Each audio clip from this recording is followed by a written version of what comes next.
अब सरकार ने क्या क्या कदम उठाए इस पूरे मामले में। चीफ जस्टिस ऑफ इंडिया जो है सूर्यकांत जी, उनके घर पर एक याचिकाकर्ता अपने वकील के साथ पहुंचा कि भाई कोहराम मचा हुआ है।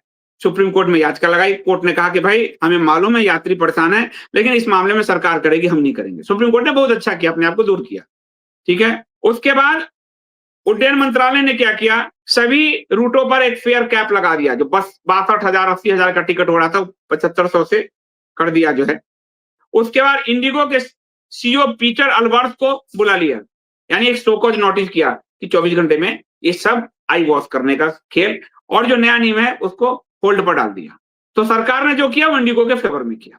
अब भविष्य में ध्यान दीजिएगा, भविष्य में हो सकता है कि जब इतना बड़ा कैप है, अब ये मोनोपोली का मुद्दा उठ गया है, अब पायलट की कमी का मुद्दा उठा, तो पायलट की ट्रेनिंग तो अडानी जी के पास गया।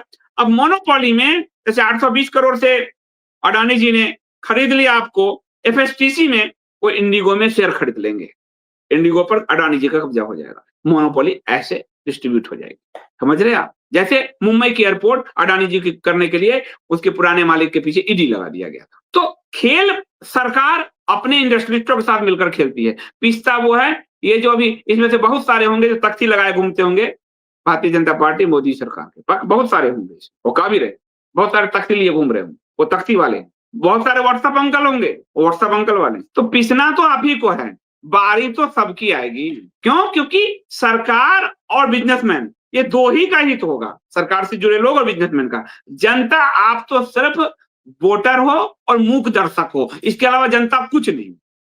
इस बात को समझ लीजिए। आज एक पिता की बेटी रक्त रंजित हो रही थी, वो पिता दौड़ रहा है, कोई सरकार आपके लिए नहीं दौड़ेगी, लेकिन जब वोट होगा तो आप झंडा लेके दौड़ जाओगे। तो परिणाम तो आता है। क्रोनिक कैपिटलिज्म एक बहुत बड़ा बीमारी है दुनिया भर में। हालांकि अमेरिका आदि ने एविएशन में लिमिटेशन कैप लगा रखा है, मोनोपोली ना हो। अगर अभी आप जैसे मान लो इंडिगो ठप हुआ तो आपने क्राइसिस देखी, अभी जियो ठप हो जाए आप देख लीजिए क्राइसिस, पूरा मोनोपोली जियो का हो गया। अभी 200 लाख करोड़ से ऊपर का कर्जा अडानी जी ने ले रखा है, जिसमें 40% कर्जा उनको सिर्फ सरकारी बैंक से है, एसबीआई आदि से। वो दिवालिया कर लें अपने आप को, अभी कोहराम देखिए, जनता मारी मारी फिरेगी। ये मोनोपोली सरकार और इंडस्ट्री मिलकर खेल खेलते हैं, इसमें पिस्सा हमेशा जनता है। अडानी जी को जो कर्ज मिलेगा वो बैंक से मिलेगा, बैंक में पैसा किसका है? जनता का। अडानी जी को जो जमीन मिलेगा वो किसानों का मिलेगा, देगी कौन? सरकार एक्वायर्ड करके। अडानी जी नहीं, सबको, इंडिगो को ही पॉलिसी जनता जो इतनी मिली। तो ये जो मोनोपोली है ये बहुत खतरनाक है, और इस खतरनाक रूप इसका इंडिगो में सामने आया है।